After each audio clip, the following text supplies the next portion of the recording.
Salam sejuta fakta oleh Big Team. Bagi yang belum subscribe, silakan di-subscribe dulu. Sambil di-subscribe, kita dengarkan kebenaran berikut. Surat terbuka untuk yang terhormat Kapolri, Kepala Kepolisian Republik Indonesia, Bapak Jenderal Polisi Listio Sigit Prabowo, dari Noperina Solihin, Apologet Kristen. Ditembuskan kepada yang terhormat Bapak Presiden Republik Indonesia Insinyur Joko Widodo dan Bapak Menteri Agama Republik Indonesia Yagut Kholil Qomas.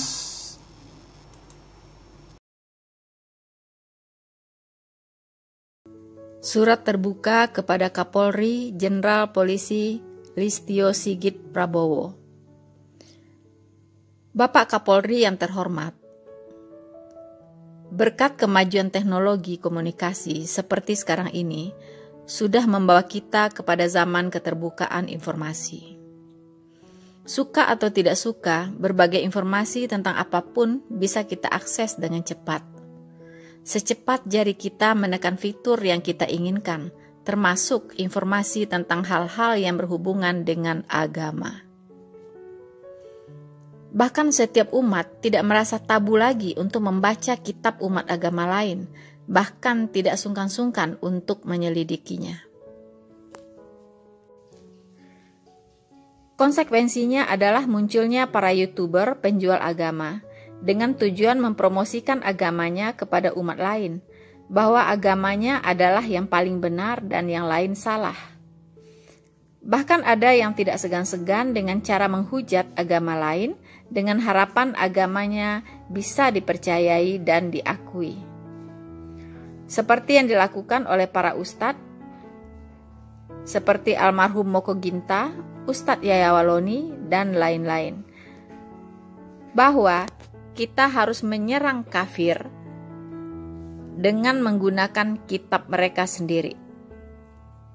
Cara ini bagi mereka adalah prinsip. Itulah sebab Alkitab dan kekristenan selalu menjadi objek pembahasan mereka di masjid-masjid dan di berbagai kesempatan. Saya kira Bapak MKC terinspirasi dari cara para ustadz ini. Jadi jangan heran bahwa yang mereka khotbahkan di mana-mana, termasuk di masjid-masjid, adalah tentang kekristenan. Mulai dari pembahasan bahwa Alkitab itu adalah palsu, sudah diubah-ubah. Yesus itu bukan Tuhan, tapi hanya manusia.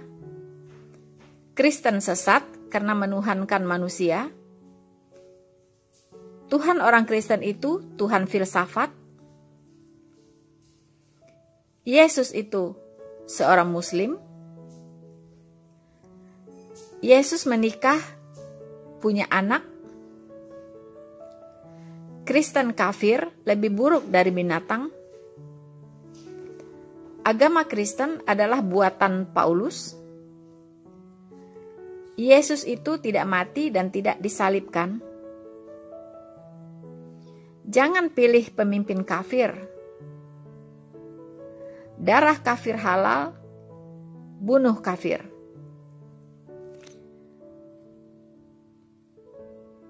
Ini bisa dikenakan pasal ancaman pembunuhan menurut Undang-Undang Hukum Pidana, dan banyak lagi.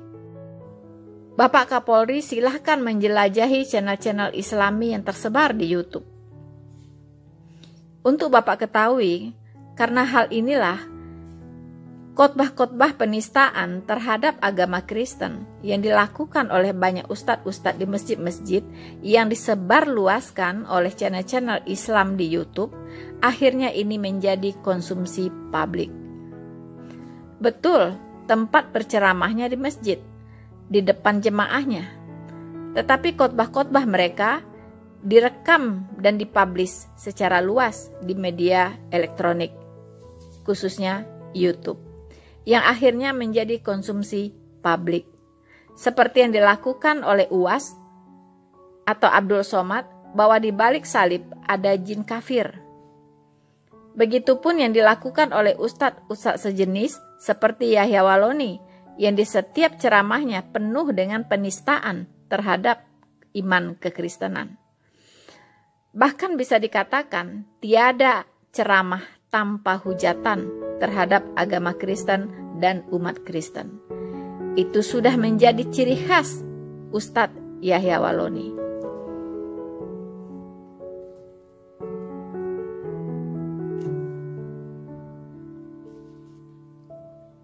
Tapi jujur, ada yang sangat miris, ada yang sangat ironis saya lihat, di mana jemaah yang hadir yang ikut mendengarkan ceramah-ceramah hujatan Yahya Walloni itu ada aparat pemerintah, mulai dari lurah, bupati, camat, ada Polri dan TNI.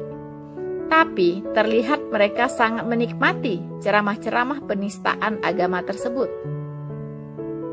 Saya pribadi sungguh tidak habis pikir. Alih-alih mereka menegur, menasehati, bahkan jika mungkin harus langsung diamankan saat itu juga. Namun mereka justru menikmati ceramah penistaan agama tersebut dengan sepenuh hati.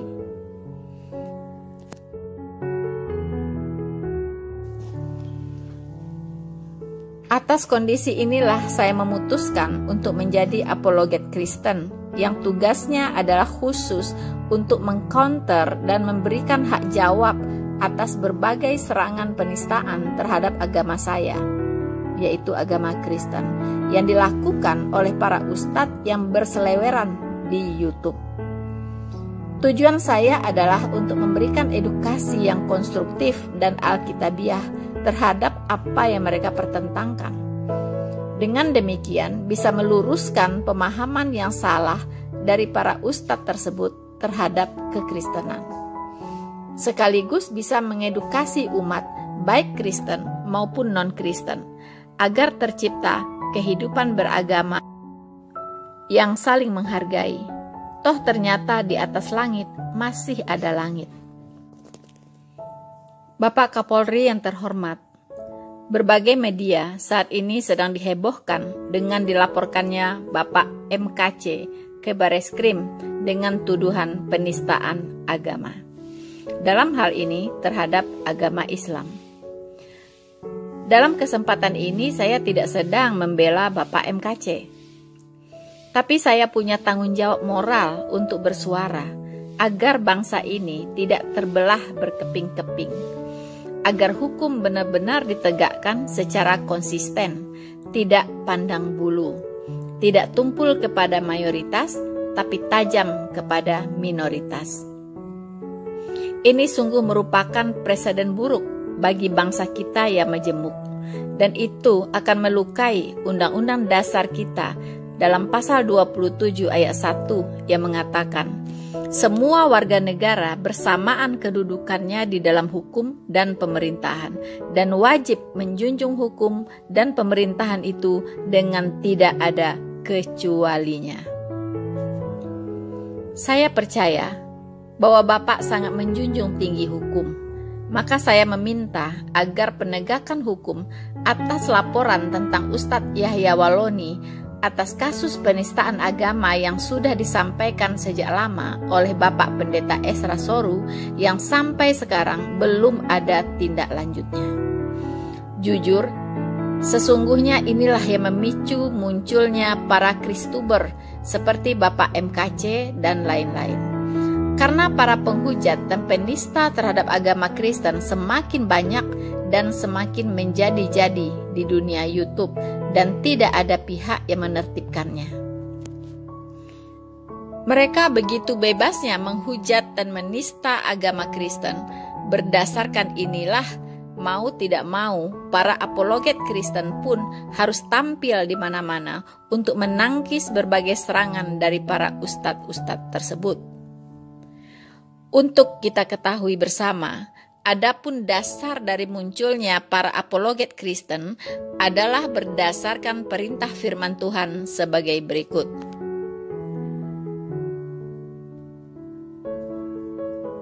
Dua Timotius 4 ayat 2. Beritakanlah firman, siap sedialah, baik atau tidak baik waktunya.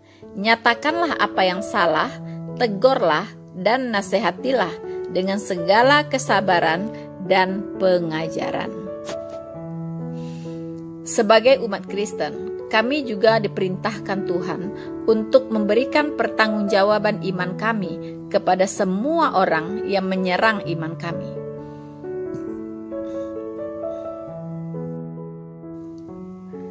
Kami tidak boleh berdiam diri saja, melainkan harus memberikan hak jawab atas dasar kebenaran firman Tuhan.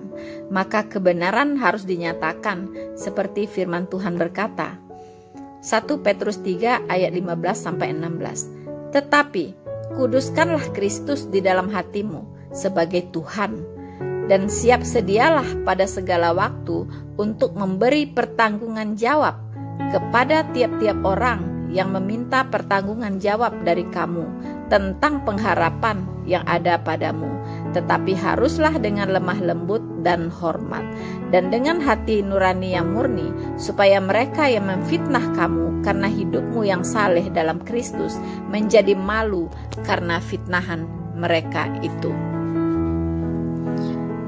Bapak Kapolri yang terhormat, demi keadilan, maka jika Bapak MKC memang akan diproses secara hukum, maka Ustadz Yahya Waloni pun harus diproses juga secara hukum dengan pasal yang sama. Jika memang harus masuk penjara, maka kedua-duanya harus masuk penjara.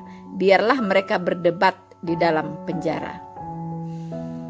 Jika Bapak butuh referensi, silahkan Bapak masuk ke channel saya, Noverina Solihin.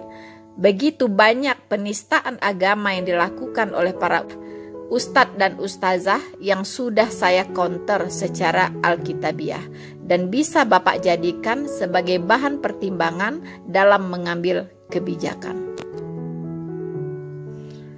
Surat terbuka ini saya buat karena keprihatinan saya terhadap kondisi bangsa dan negara kita yang akan dibuat terkoyak-koyak oleh para pemabuk agama.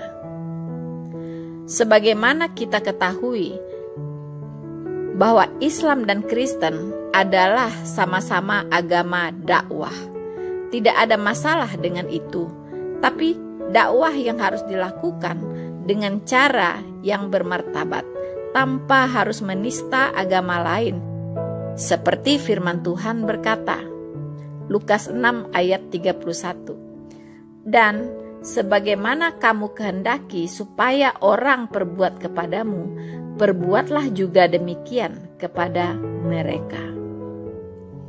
Saya sangat yakin jika Majelis Ulama Indonesia bisa menertibkan para penista agama ini di masjid-masjid dan lain-lain, maka para apologet Kristen pun bisa berkurang tugasnya. Dengan demikian, maka kerukunan hidup beragama bisa tercipta di negara kesatuan Republik Indonesia ini. Amanat Undang-Undang Dasar 1945 pasal 28E ayat 1 betul-betul bisa dilaksanakan dan dirasakan oleh setiap umat beragama di negeri ini. Tuhan Yesus memberkati Bapak Kapolri, sehat selalu, merdeka. Hormat saya, Noverina Solihin.